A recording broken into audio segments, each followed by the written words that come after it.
Happy Monday. We all had a relaxful break.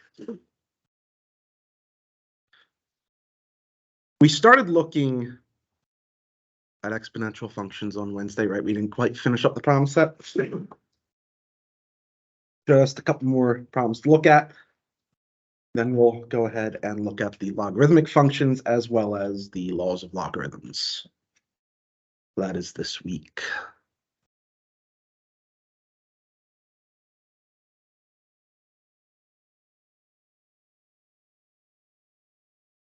This should be number 5.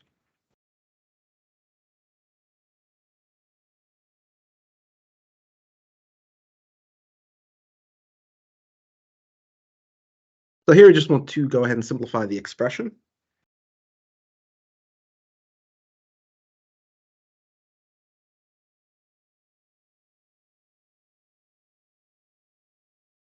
Well, first thing we should notice is we have a common denominator of 4.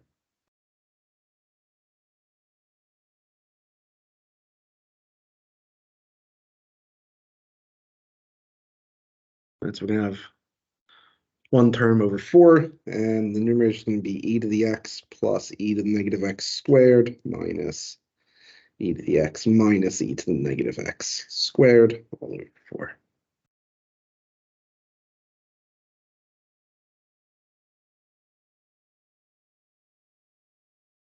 Expanding out the two terms, e to the x squared is what?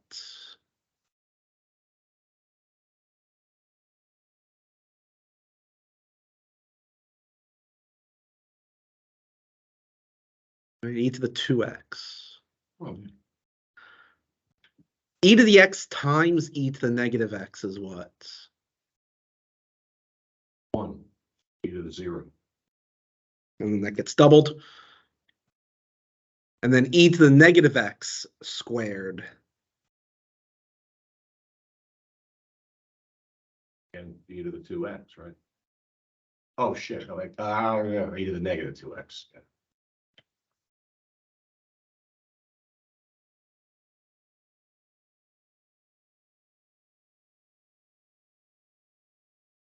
The second term, second quantity, is going to be the exact same, right? Except instead of plus 2, it's minus 2.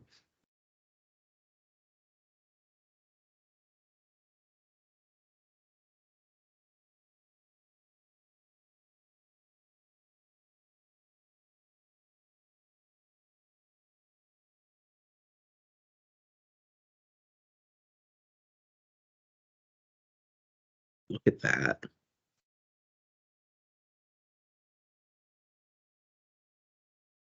This simplifies down to 1.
Well, numerator.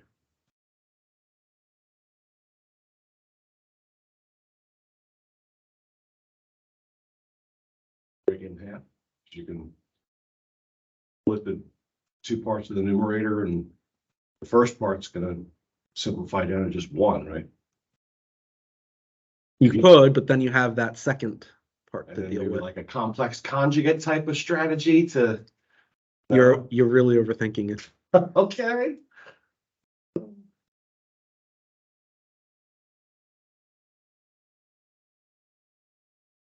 And I guess do the squaring of the two things on top and see what, There's no need. We just did that. oh, so what is it? 4 over the. Just quantity- 4, yeah. Oh, 4 over quantity x, e to the x times e to the negative x.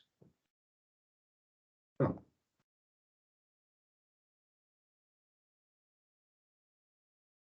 We already simplified the numerator in the previous problem and got it to be 4. Don't reinvent the wheel. We just did the work.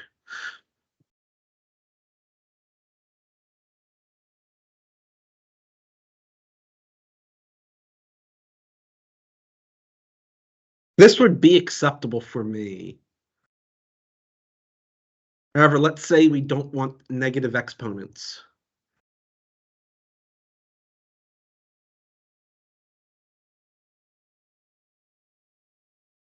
We're going to have to get rid of the negative exponent in the denominator.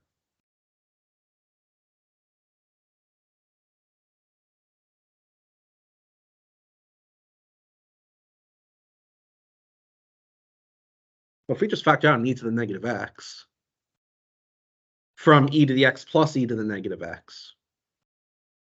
If you factor out an e to the negative x from e to the x, what are you left with?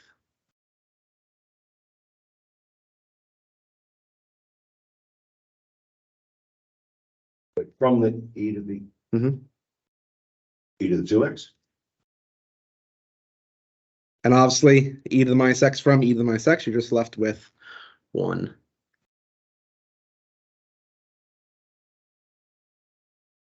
And of course, that whole thing has to be squared.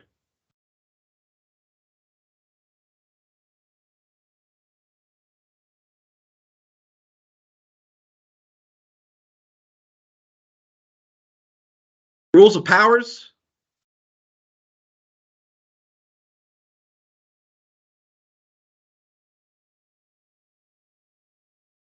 Right, the power just distributes across multiplication.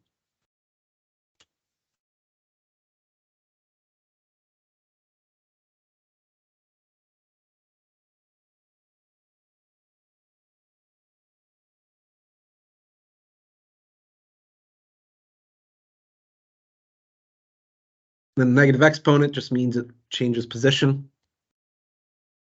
So instead of in the denominator as a negative, it'll be in the numerator as a positive. Typically speaking, as a general thumb, don't expand out the denominator. Unless doing so simplifies something.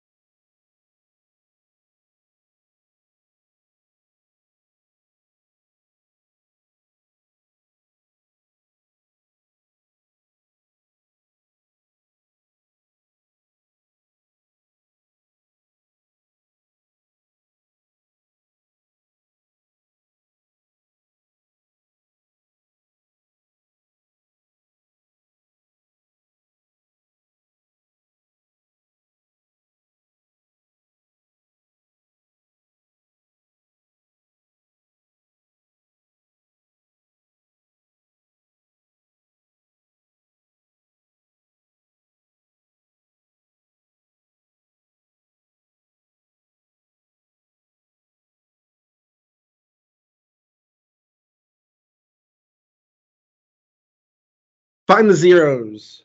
This is a simple equation involving exponential functions.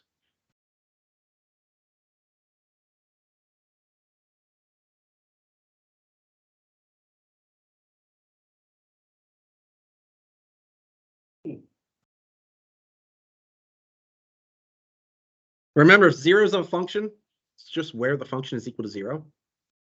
So set the function equal to 0, solve for x.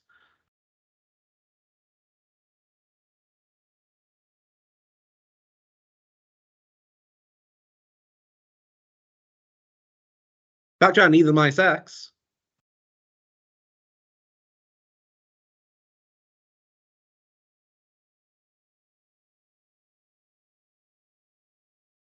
Law of zeros.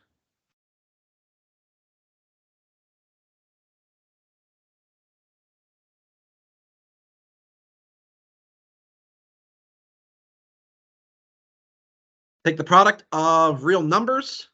If you get 0, then at least one of them has to be 0, right?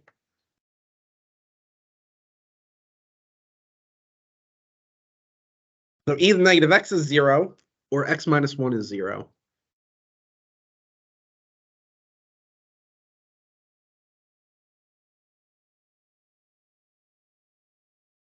So what is x?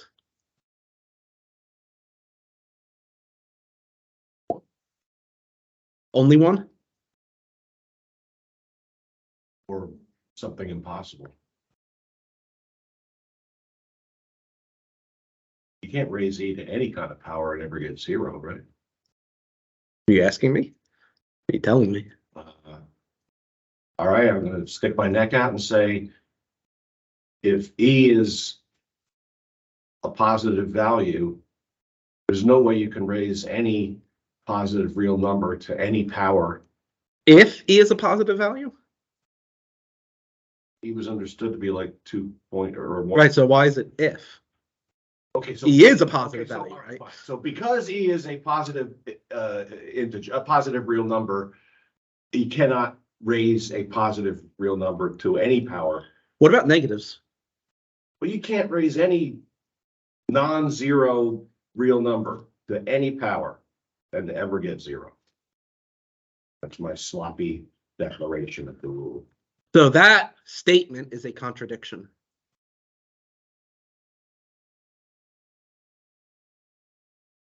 Contradiction is simply a statement that is always false.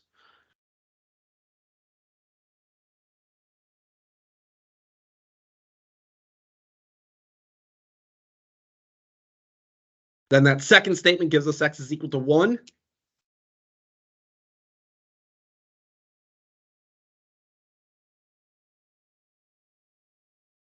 The solution set is just the set 1. We have a single 0.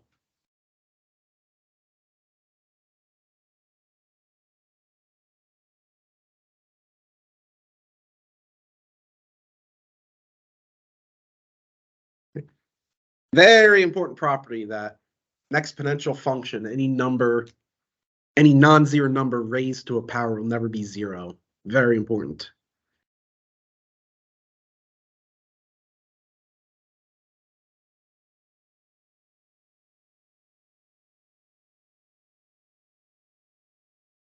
Do we have any questions on exponential functions?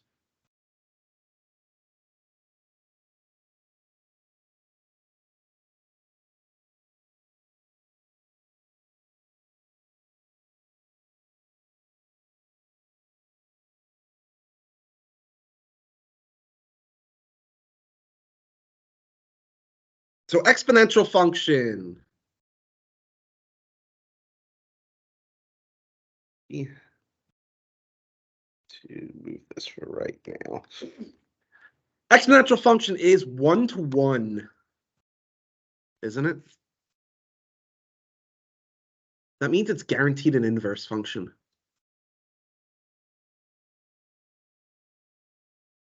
The logarithmic function is that inverse.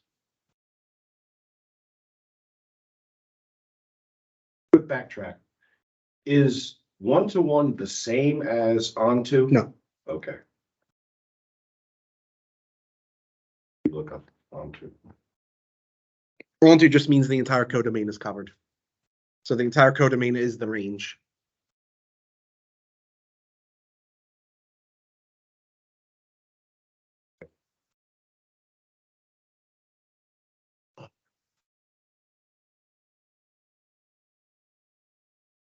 You study any kind of set theory, you'll go over codomain.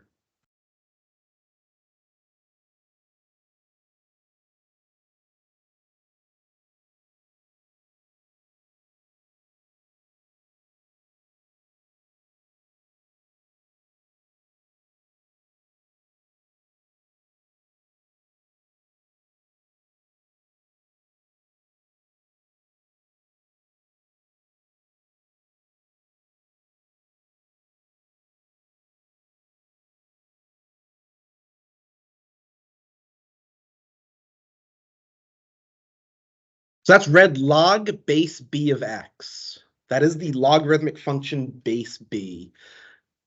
So when we studied exponential, there were two bases in particular that we pointed out. There's the common base, which was base 10. Then there's the natural base, base e.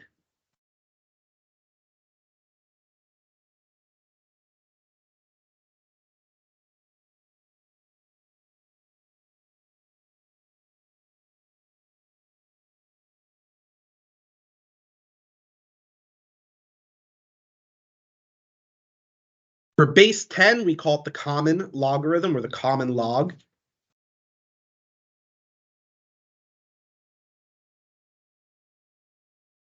And it's represented as log x, so that base 10 is implied.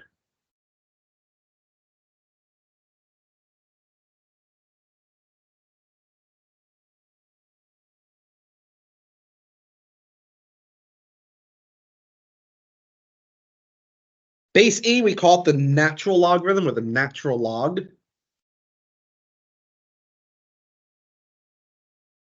Represented as ln of x.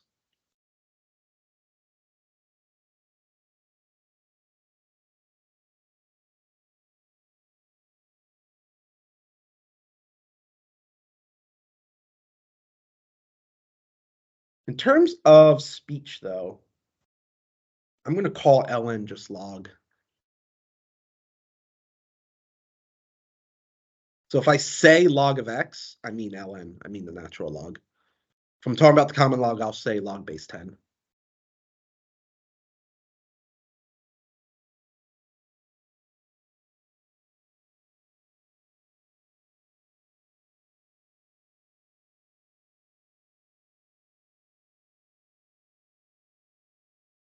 Now, depending on the calculator you have, you may only have two logs, the common and the natural. If you have the Inspire,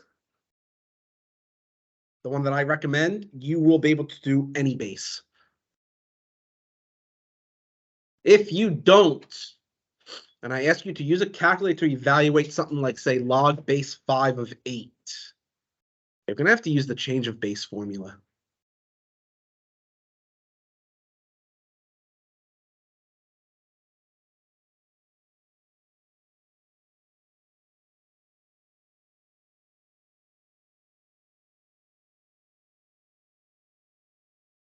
Oh, this is new and I don't like it at all.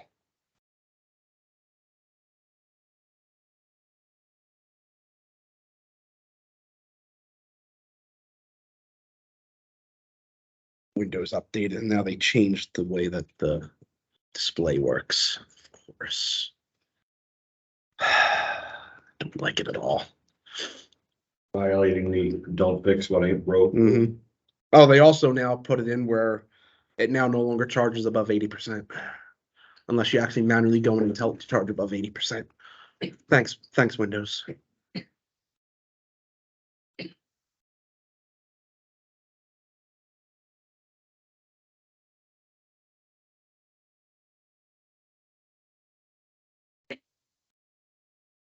Looks like you're having fun.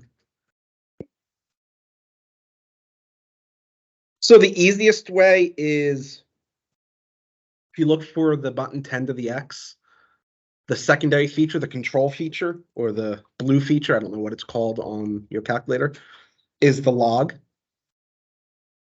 Well, on the TI Inspire, it's right here. That's 10 to the X.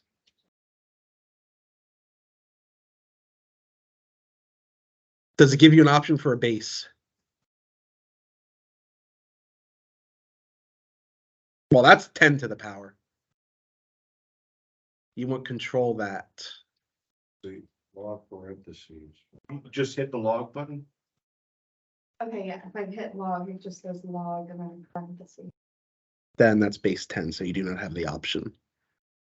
You can maybe try to look in the library, search for log, and see if it gives you an option for a base, but I don't. If you hit the math button and go down, there's a log base. Oh, there you go. Whoops.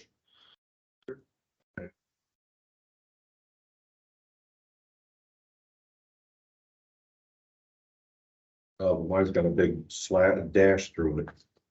That's not encouraging. Log base has been disabled. Oh, so you don't have it. Unless it's a setting that you can re-enable it, which again, I don't know.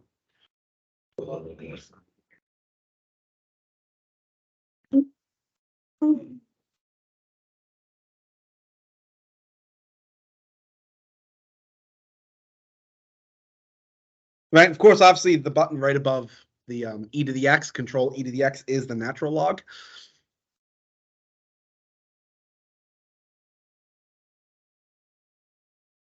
So change of base.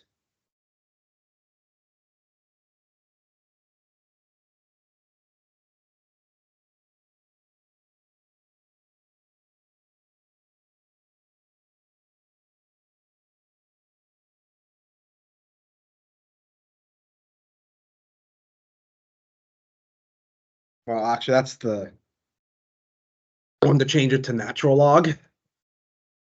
The more general one.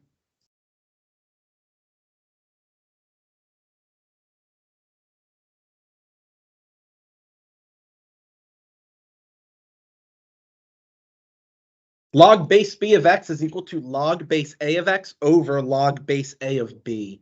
This is your change of base formula. Obviously, if you don't have the base option on your calculator, you're going to want to use the top one. Log base b of x is equal to the log of x over the log of b.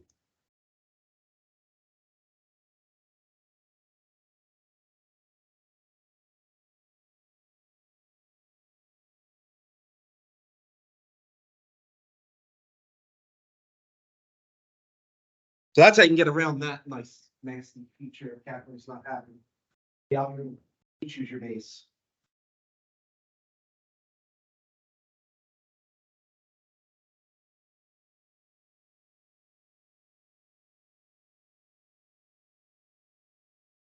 Now, here's the formal definition of the log function.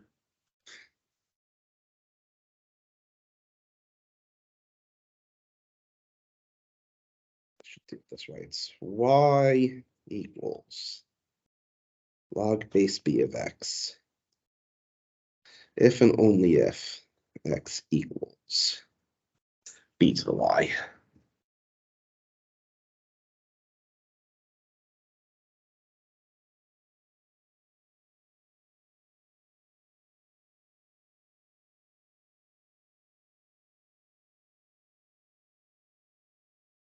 This one on the left is called the logarithmic form. The equation on the right is called the exponential form.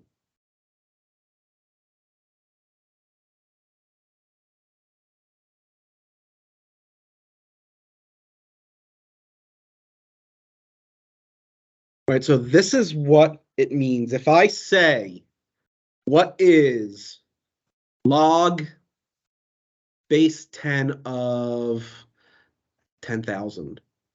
The question is 10 to what power is 10,000? 4, right? So log base 10 of 10,000 is equal to 4. That's how you evaluate logarithms. 10,000. So that would be the same as natural log of 10,000 over natural log of 10. Yes. But you wouldn't need to do that if No, you know I your mean, yeah, powers of 10. But yes, using change of base, that's exactly what it would be. All right, so that is the interpretation. So the log gives you the power that you have to raise the base to.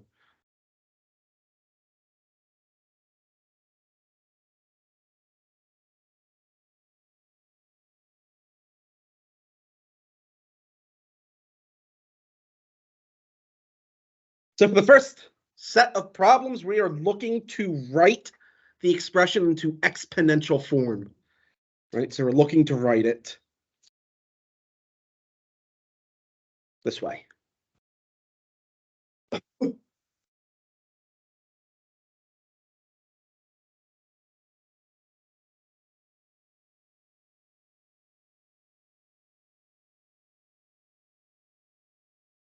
taking the log of 8, so 8 equals the base raised to the third power. 8 is 2 cubed. There's your exponential form.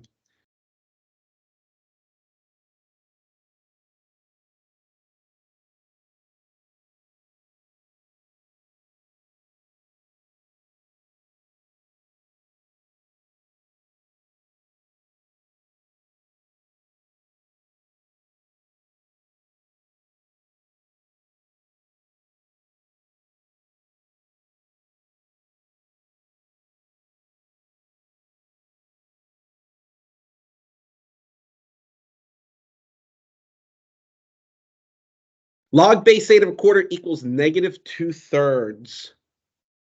Exponential form is what?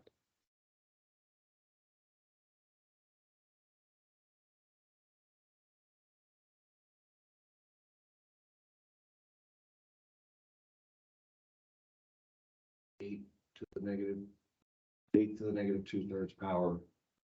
Or 1/4 equals. Yeah, it doesn't matter. Order doesn't matter.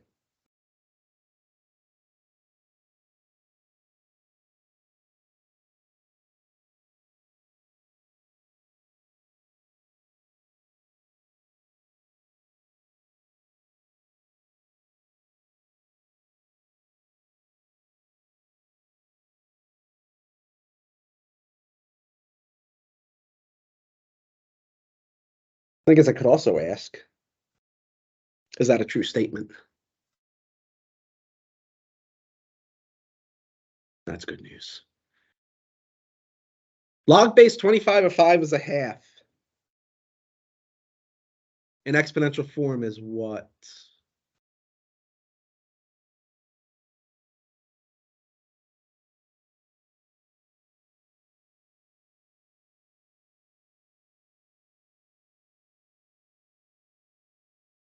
Five raised to the 1/2 power equals 5.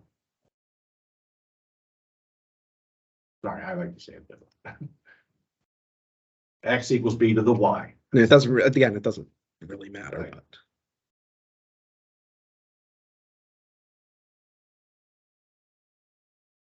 But X.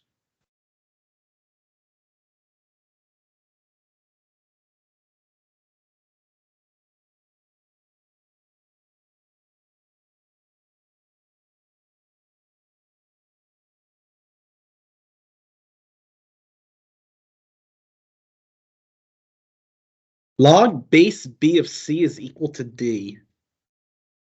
What is it in exponential form?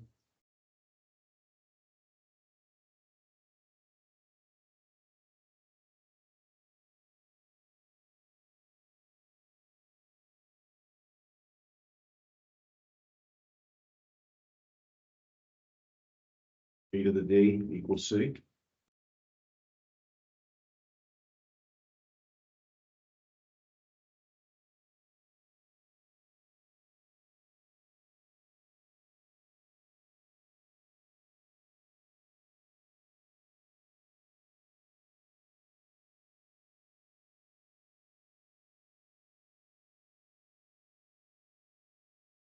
Oh, what's going on?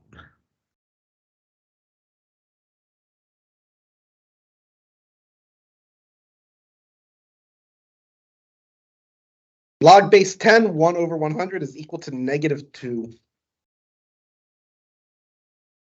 What do we have in exponential form?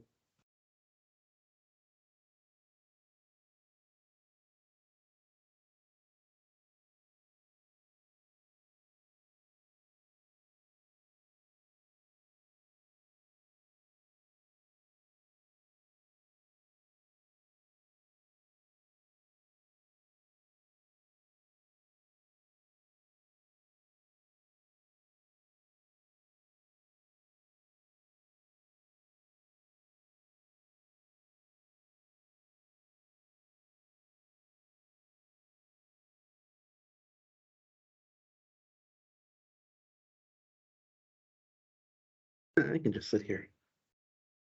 I'll 10, 1 over 100.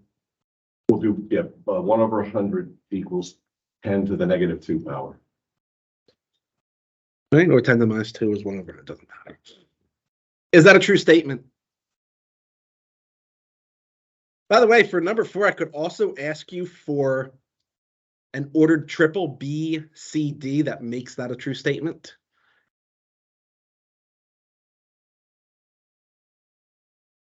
All right, so I could do 2, 8, 3. That would make that a true statement. Not the only one. Could also be really lazy. 1, 1. I was thinking more 2, 0, 1. Oh. Or 2, 1, 0 rather. Set the D equal to 0, then it doesn't matter what I choose my B to be. 1, 1, 1 also works.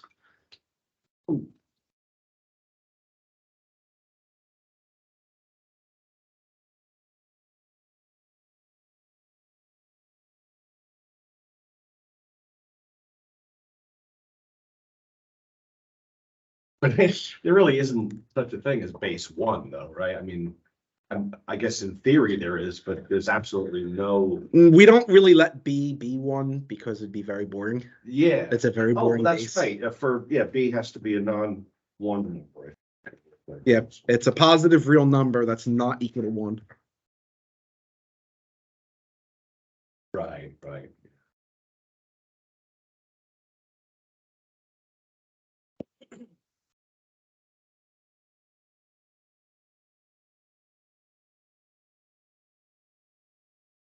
Okay, what about this one?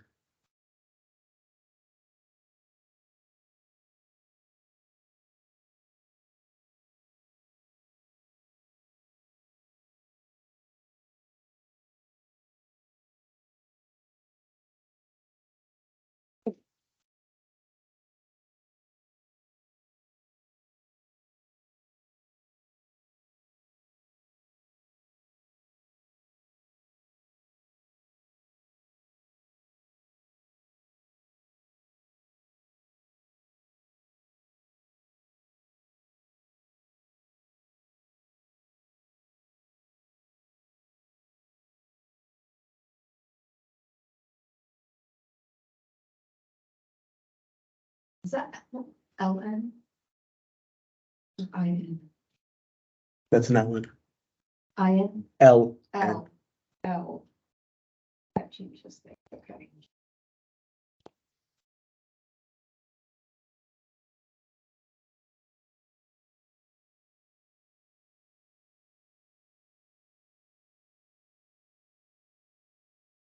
Does it start with factoring the trinomial? Don't have to.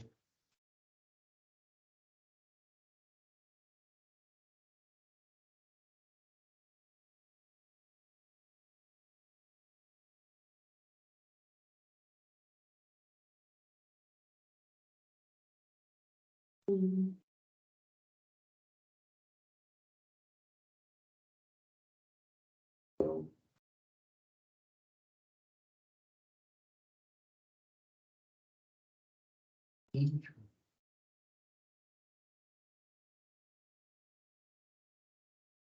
you got me.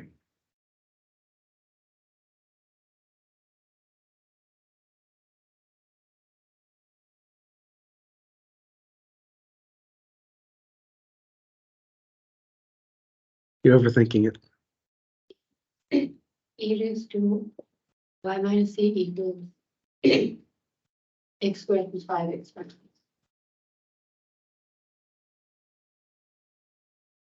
Oh, That's it. That's the exponential form. oh, I'm thinking you want us to solve it. It's impossible to solve without knowing what Y and C are. Oh. All right. Because it's base E. Yeah. That negative Y? Or just one? Y.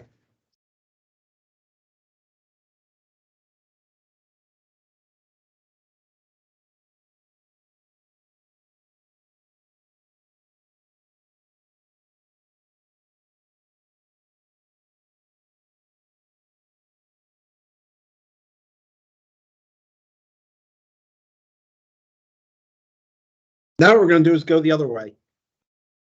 I'm going to write it in logarithmic form.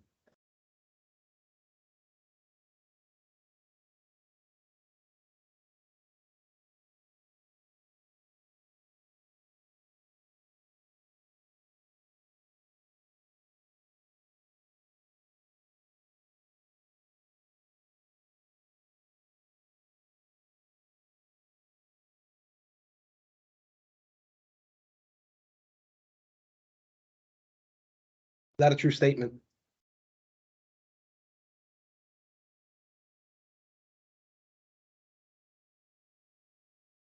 Yes. Yes, it is.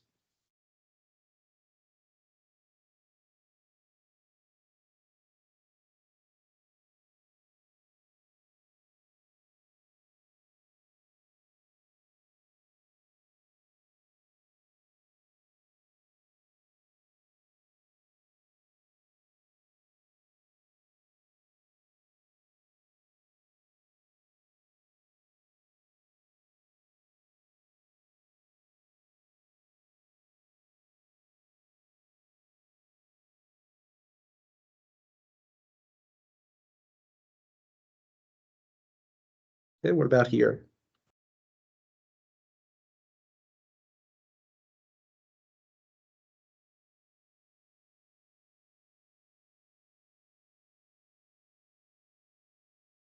Log base 6 of the fraction 1/216 equals -3. Is that a true statement?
Six.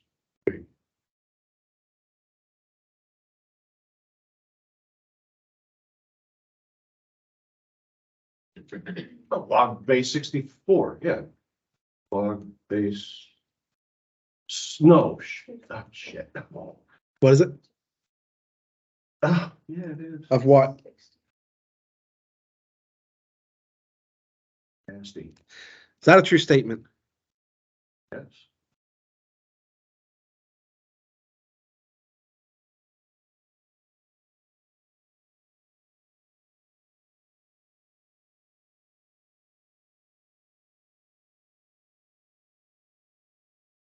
Just out of curiosity, I mean. Does such a, I mean, such a thing as like base 256 like ever come up? In anything? Might be coming up very soon in computer language.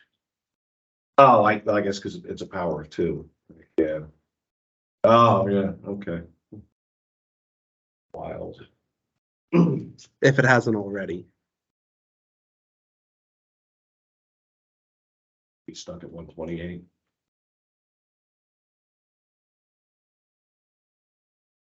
Actually, I don't know what bit they're up to. I think they're still only at 64-bit. Yeah, I haven't heard of it. Yeah, I haven't heard of 128-bit yet. Of course, once quantum computers come out, that's going to be a moot point. Yeah.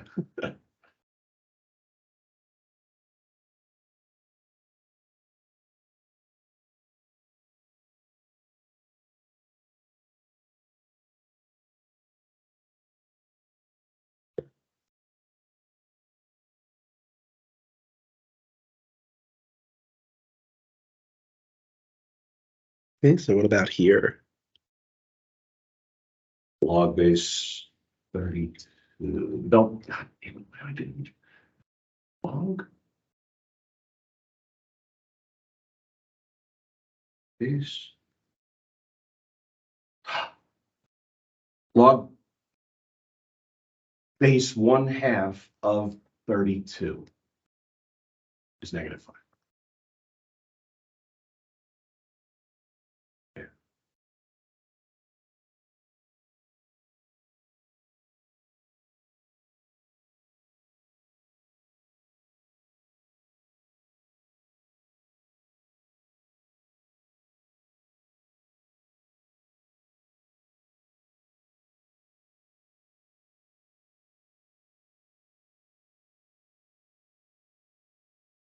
What about here?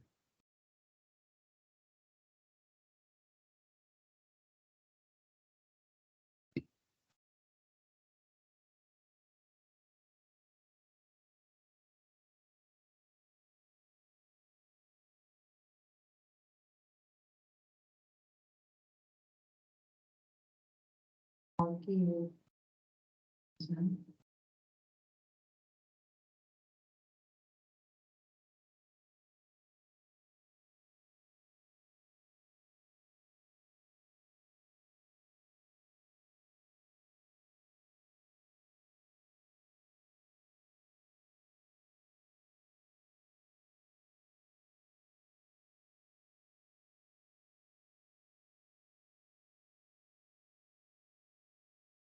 And what about here?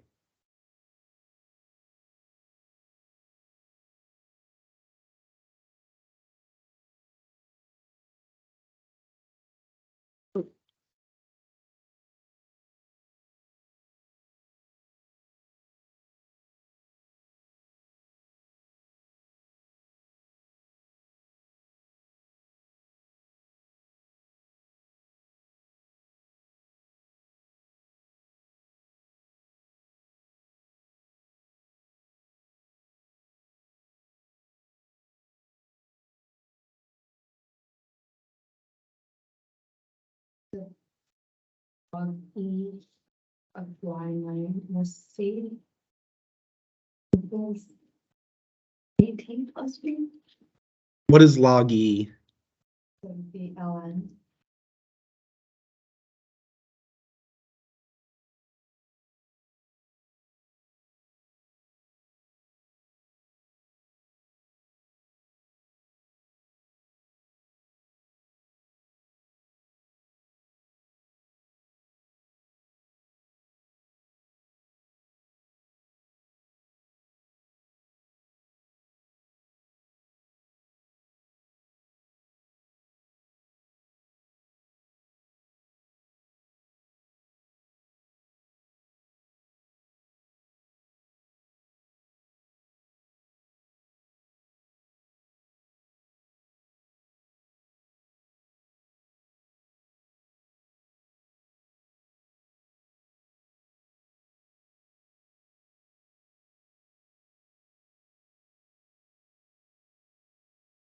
So let's evaluate some simple logs.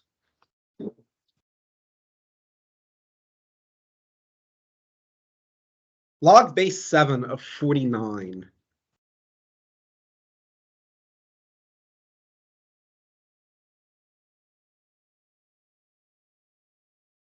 The idea is you want to write 49 as a power of 7.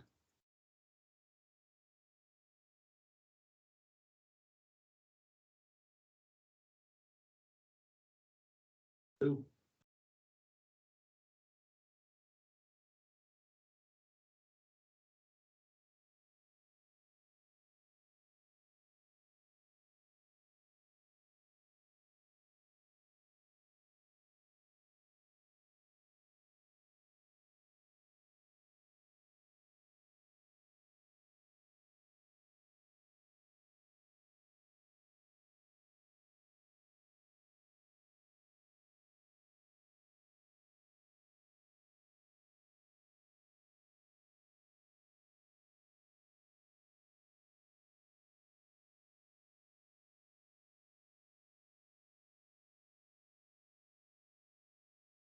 So log base 4, 256. Again, the idea is you want to write 256 as a power of 4.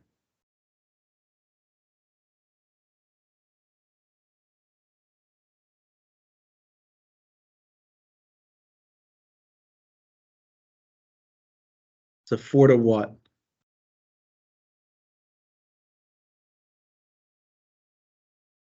And also think of this as power of 2.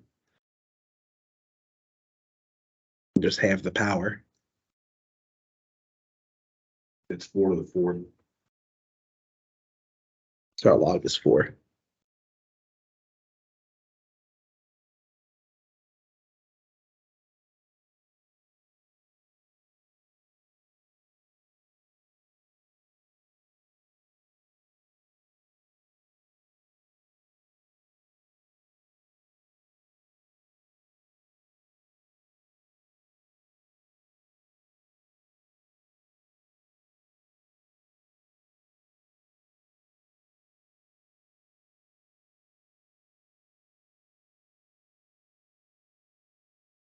What is our base?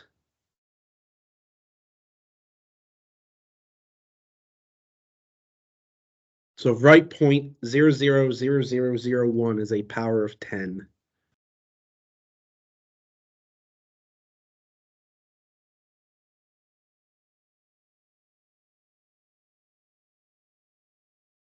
-6.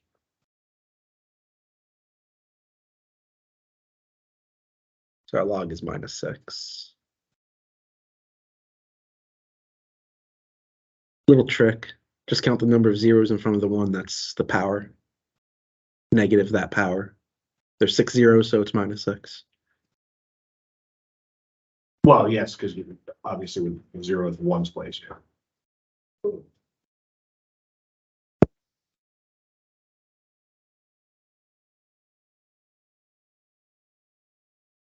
Do you happen to know what the prefix of that would be in metric? 10 to the -6.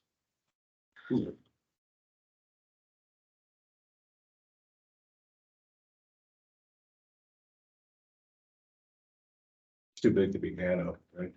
Is nano smaller than that, or? I mean, I don't know. I would guess nano in a trivia contest, but It's not nano. Nano's 10 to the -9.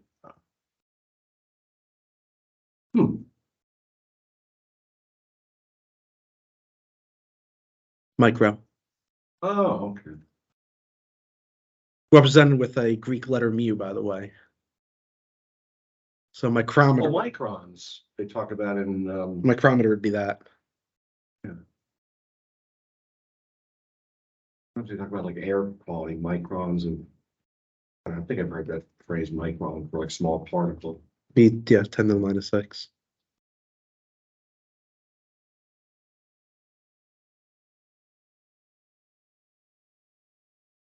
So you also have microseconds.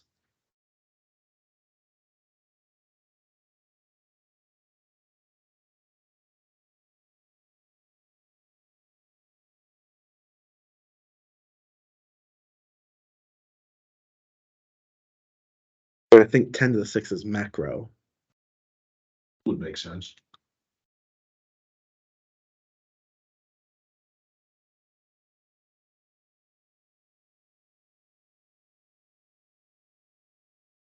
No, it's not macro.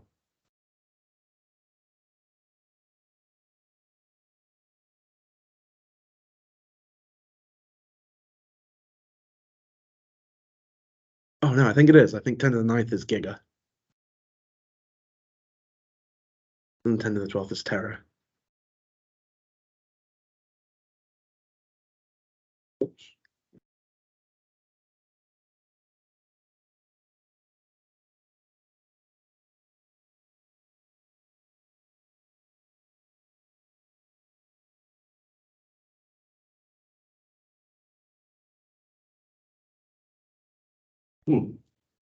Doesn't seem to have such a thing as, there is no such unit as a macrosecond. Then it must be mega. Oh. One with prefixes.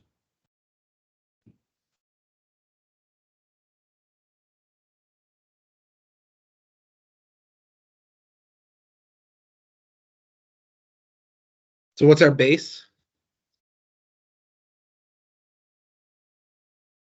So we want to write 1/9 as a power of 27.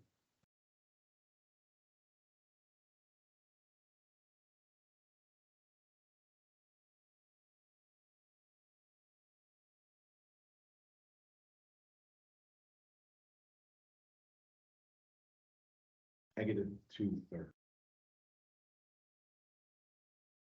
So log is negative 2/3.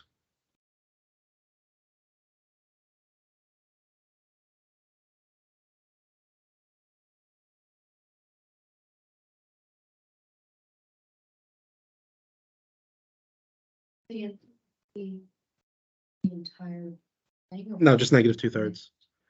I'm just showing the thought process.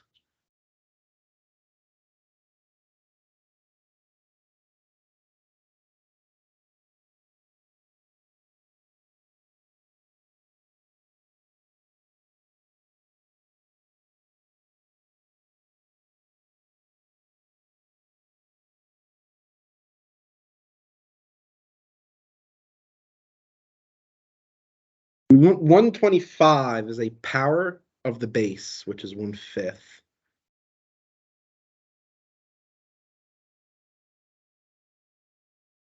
That was your right. 125 is a power of a fifth.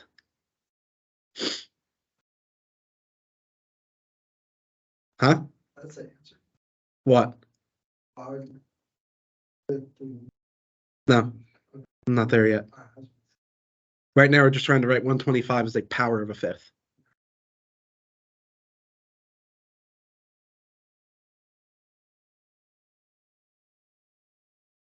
Told you this section is easy.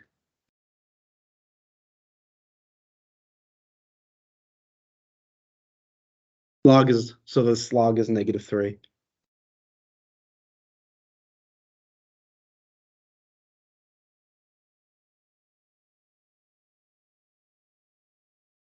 Question so far.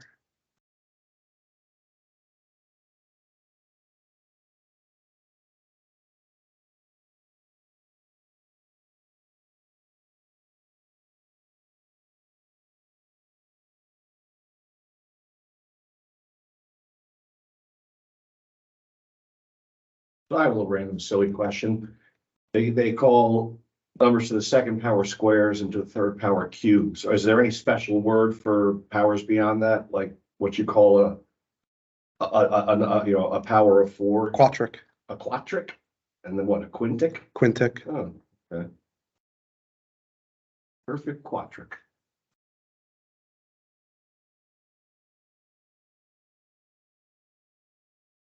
I don't know why I'm opening.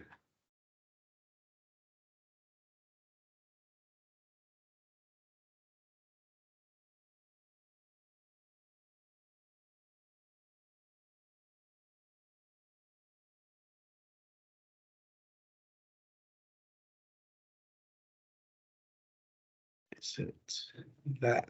I think it is.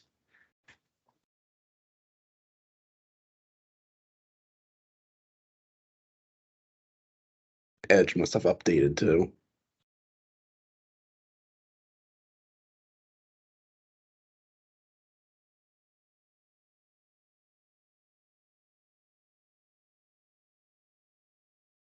No, it's the other way. Okay.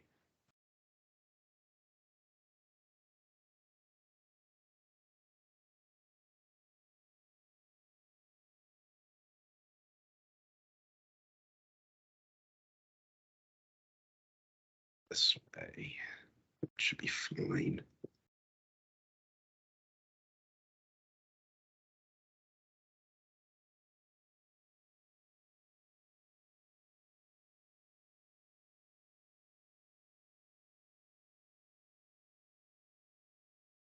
Let's start with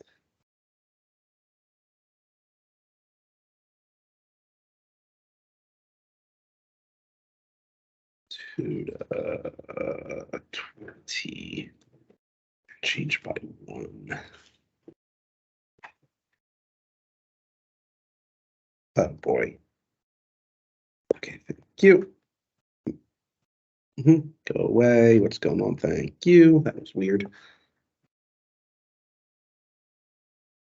Yeah, let's change the plot range as well.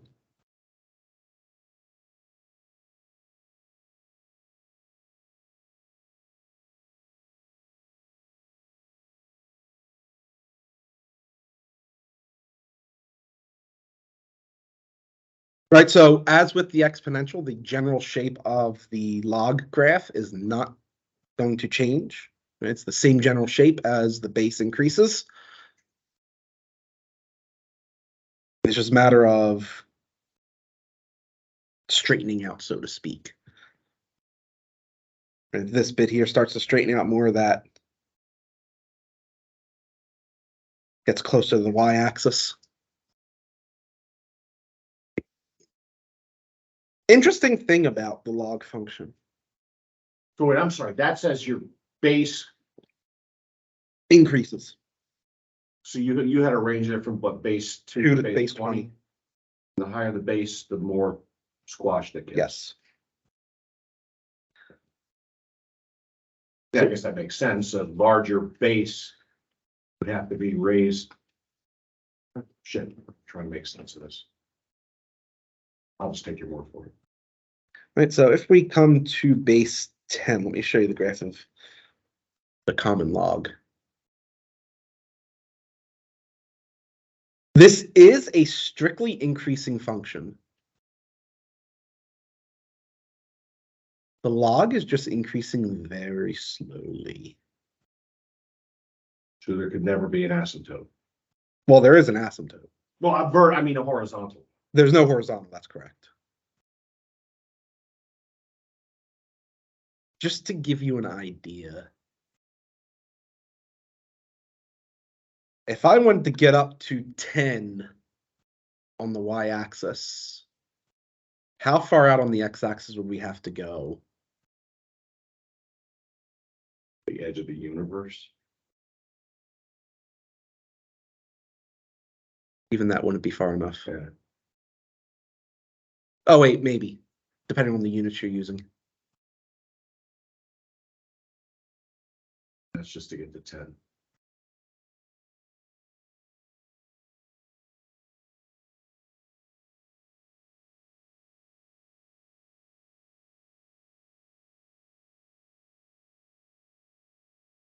So log 10 of what is 10?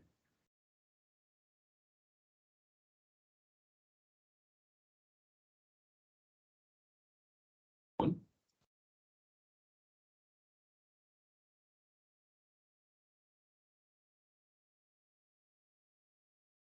I got it. No, 1/2. Log base 10 of what is equal to 10?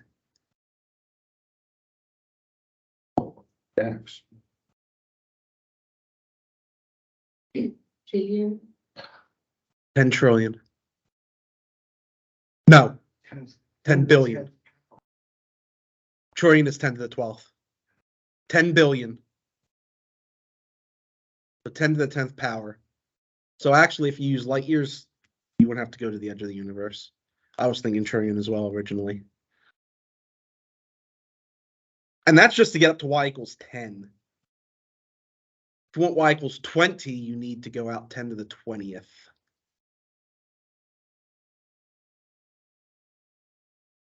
$100, you need to go out to a Google. So that is how slowly the log is increasing, but it is increasing, which means it can get infinitely large.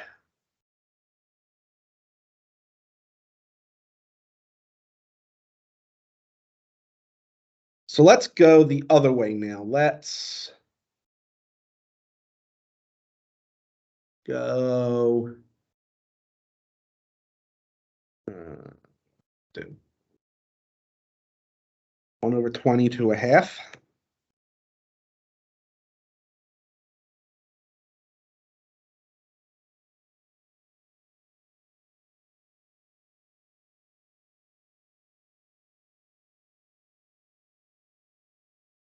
Uh-oh. Oh, duh.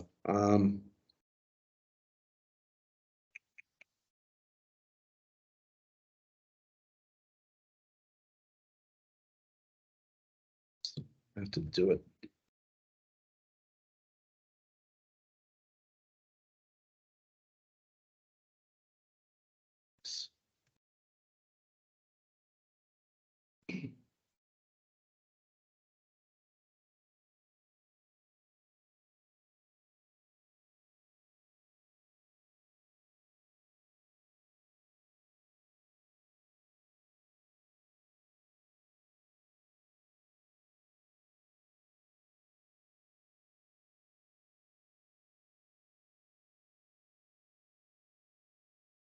How do I want to do this?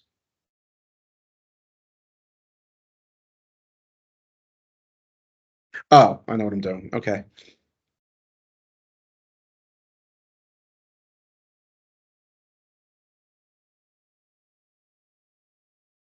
So 1 over B. Yeah, I'm just gonna do 1 over B here.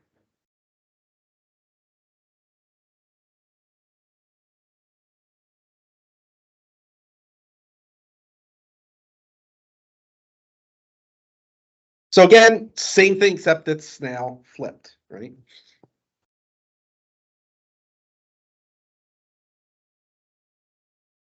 So now if you do log base of 1 over B, it is now a strictly decreasing function.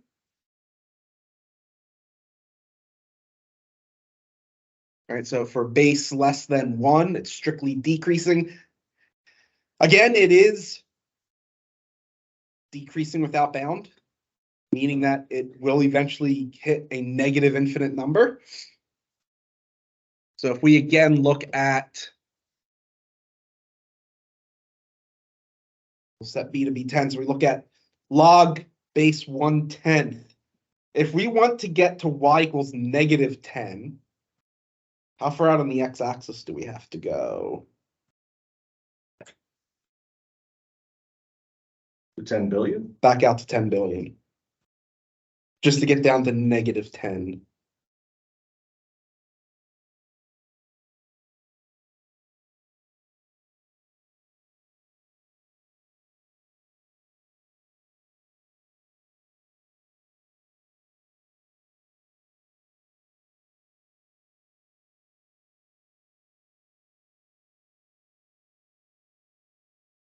Okay, moving right along.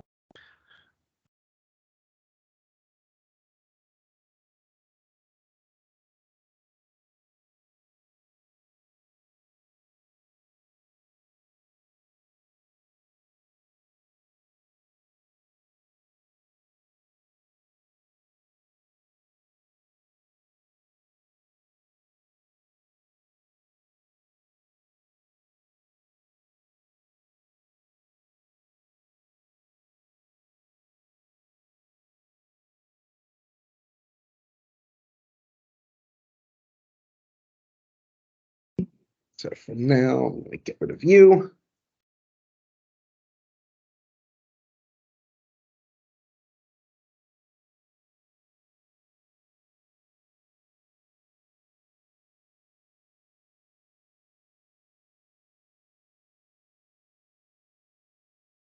Laws of logarithms or properties of logarithms.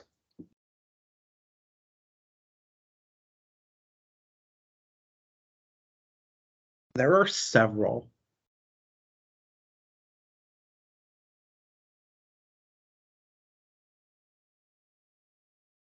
For simplicity, I'm going to just use the natural log. However, these properties are going to apply no matter what the base is. It's just easier for me to write natural log than to keep writing log base B all the time.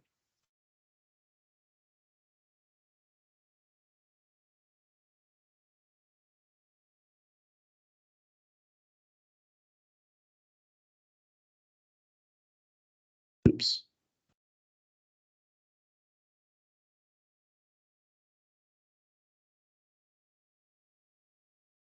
Log of m plus log of n is equal to log of m times n. And remember, equality is symmetric. So the order in which you write it doesn't matter, works both ways.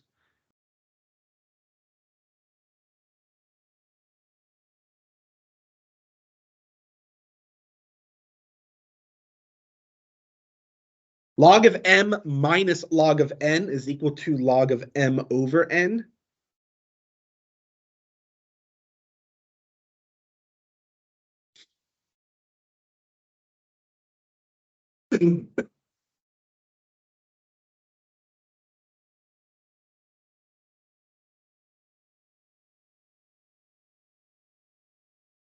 This is true of any log as long as it's the same base. Correct, they have to be the same base. So if this was base B and this was base A, you couldn't combine them. Right. P times the log of m is log of m to the p.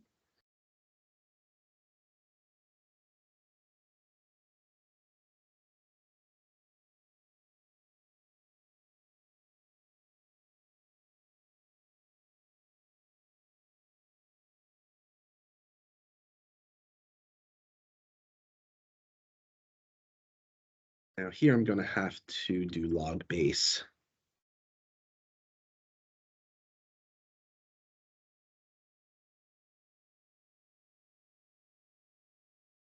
Log of 1 is always 0.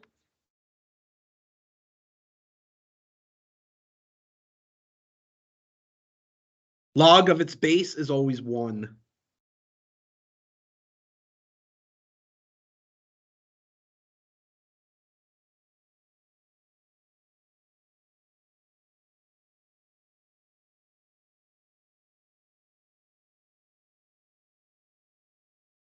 These laws are extremely useful in calculus.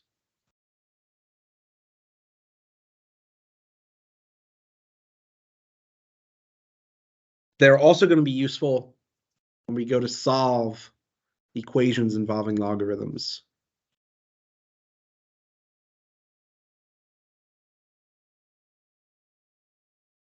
And I think they actually have change of base formula as a law of log. I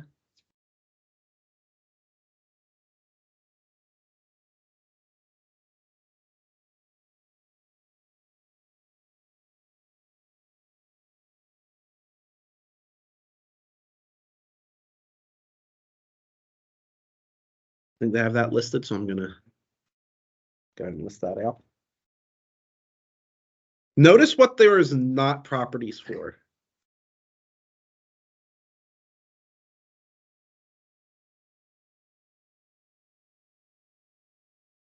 There is no property for log of a plus b.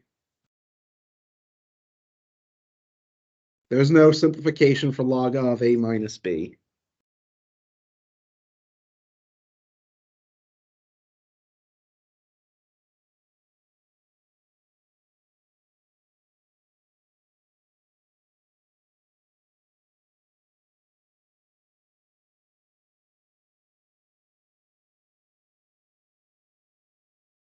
There's no simplification for the product of logs.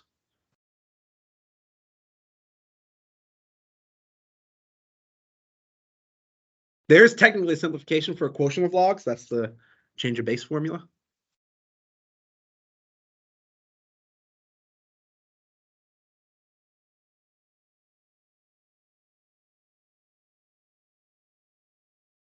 And as a bit of notation,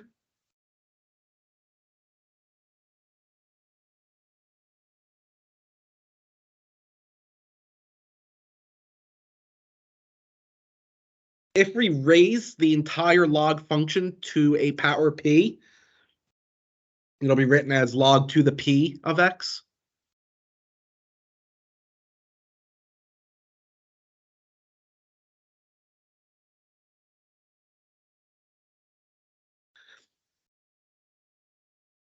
Right. In fact, in general,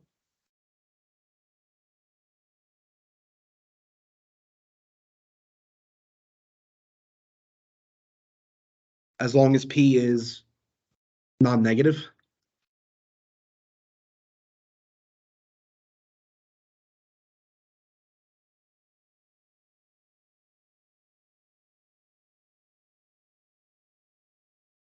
Where? These are f's.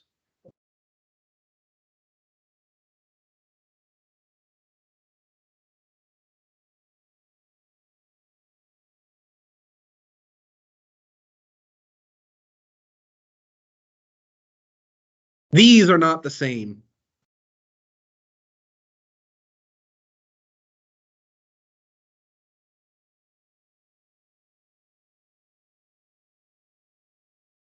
Right? This is inverse log, which is e.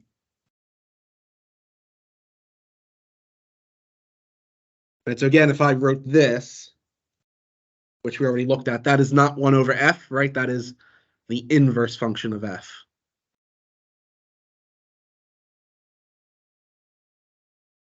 That's just some general notation.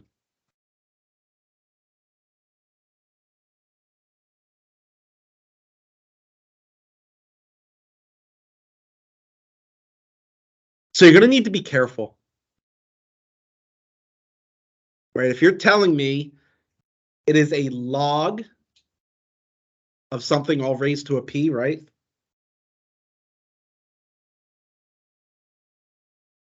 You don't want to write that. So I'm going to read that as log of x to the p. Not the whole log being raised to a p. Right, so that's where you have to write it one of these two ways. Either put parentheses around your entire log or just write it right after the log.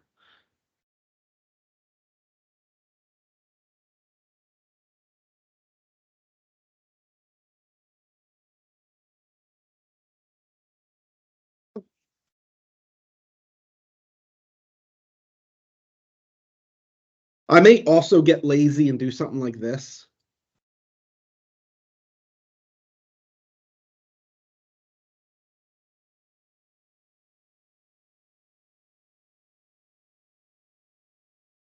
And not put the parentheses around multiplication. That is implied. That's log of the entire m times n and not log of m all times n. Right? I'll write it that way in this case. You put n times ln m. Yes.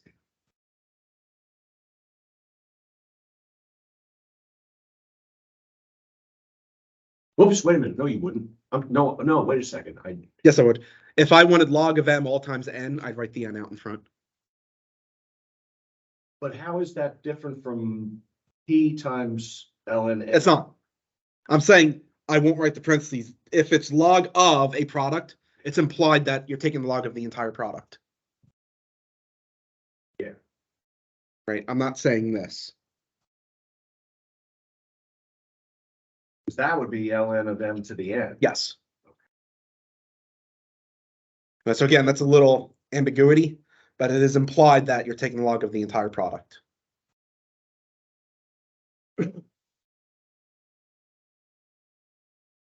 Right? I might do the same thing here. Technically, there should be parentheses around the m over n, right? There should be parentheses around here. I may just drop the parentheses. They're all implied.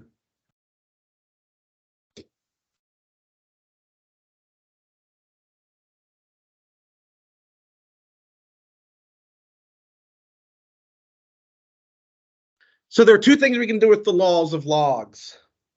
We can. Why is that number 1? That should not be number 1. You should be number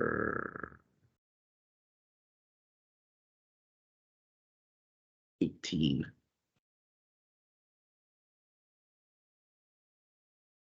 We can expand a single logarithm to be written as a linear combination of logs. And then we can go the other way, right? We can condense a linear combination of logs into a single log expression.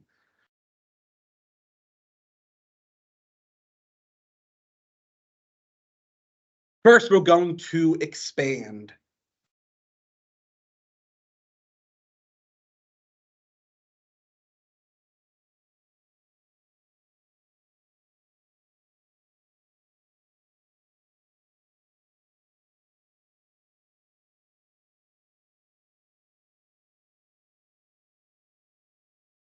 We have a fraction. So it's log of the numerator minus log of the denominator, right? That's property number 2.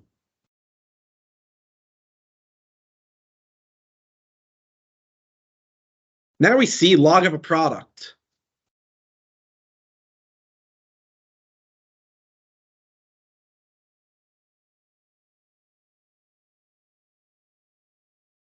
That's the sum of the logs. And there we go. That's fully expanded.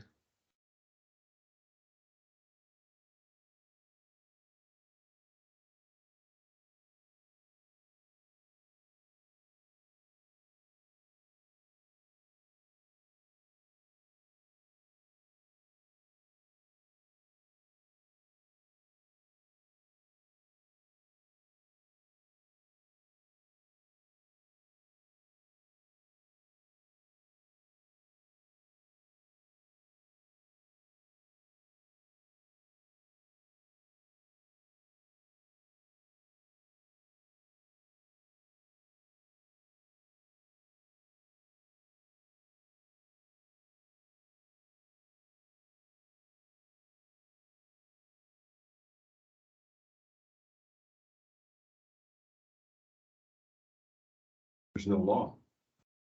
Right? Because it's like an A minus B situation, right?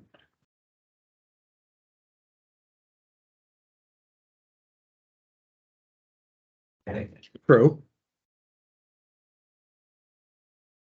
So from what you told us, there's, No.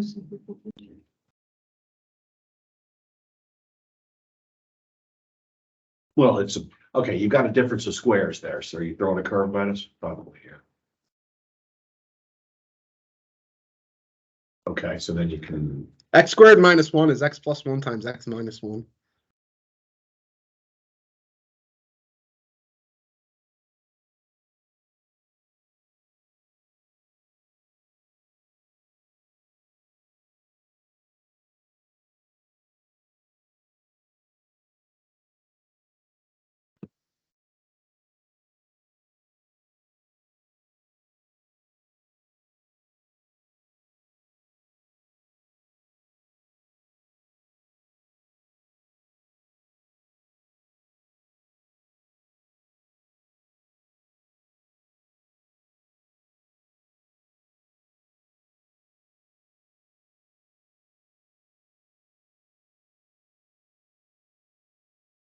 So that was a little tricksy question there.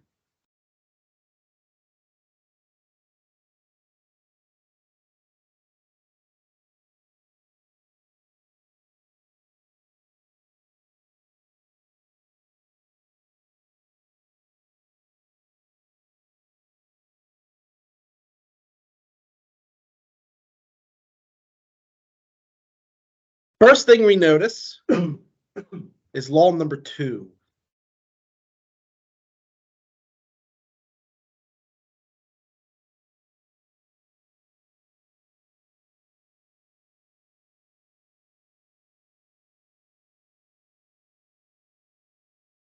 Right? Gives us a difference.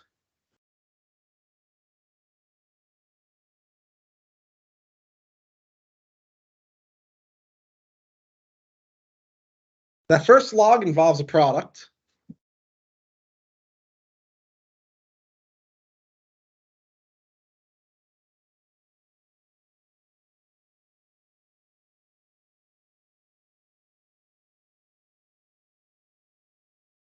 That's the first law.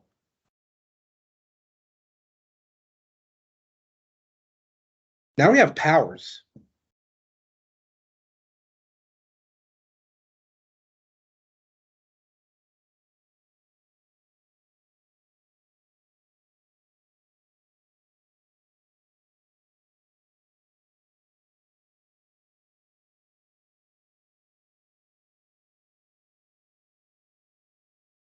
Right, so that's the third law.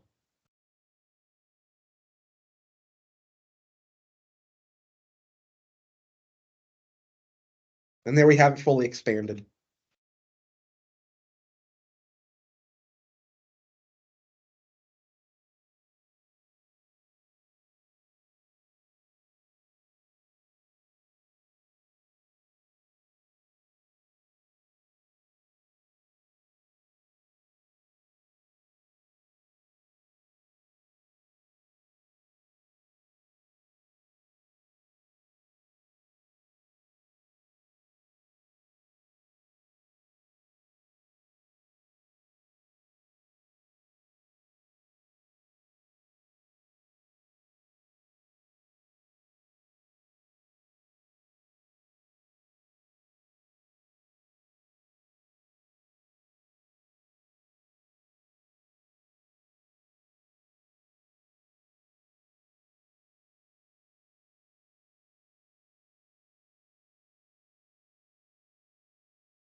Right.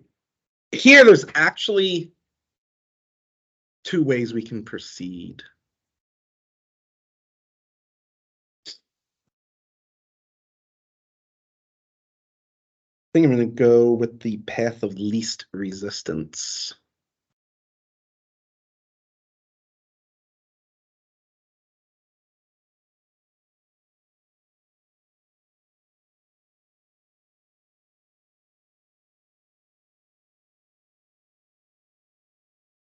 Square root. Quotient. Could you do it like square root x squared plus y squared over square root of x minus y? Could. That's not the least resistance. That's not the path of least resistance.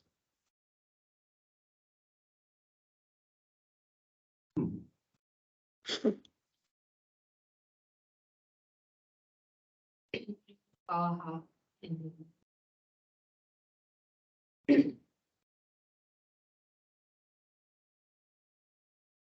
Oh.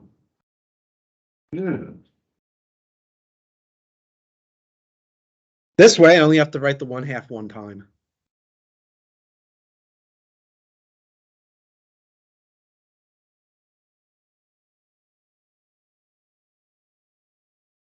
But here's what you have to remember now. We now have a quotient.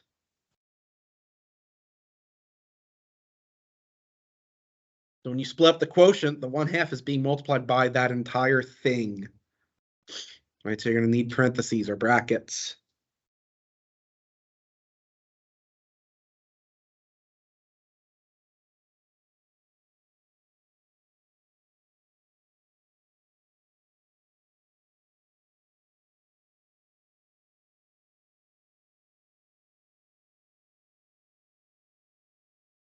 That first log cannot be simplified.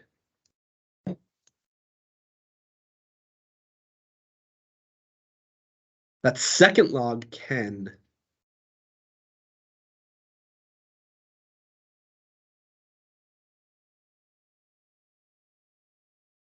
And again, remember that minus is going to be distributed through the entire expansion.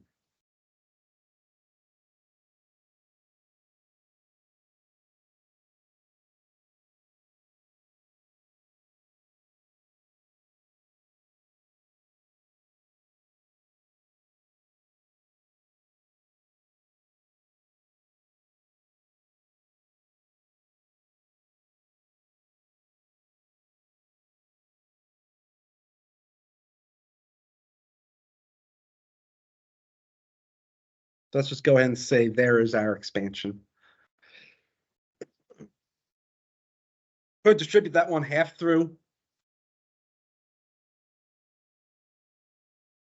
I wouldn't do that with, and you could do that as well. I wouldn't do that in calculus. I would just leave the 1/2 outside.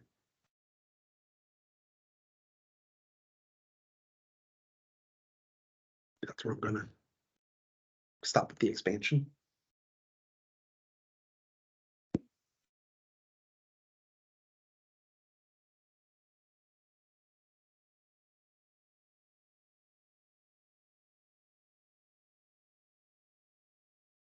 Questions so far?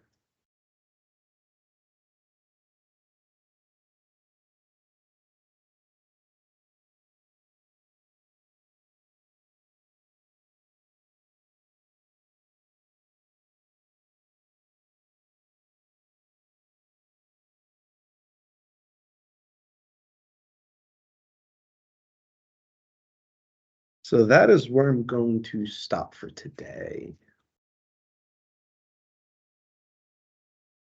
We'll obviously continue that on Wednesday. And they might actually be able to make up for that one missed class. I might actually be able to start equations involving exponential and logarithmic functions on Wednesday as well. Actually looks like I will be able to. Will I be able to get through all of it? Who knows? Be making up a little bit of lost time, which is always a good thing.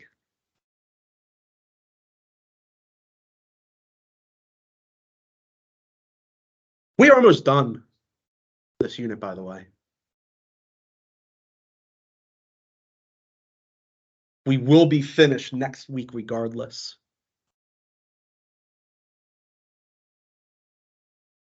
It means your third test is coming up, and that also means my favorite topic is going to be starting very soon. Starting trig in 2 weeks. At the latest. If I can make up lost time, we might even start it next week. Exciting moment.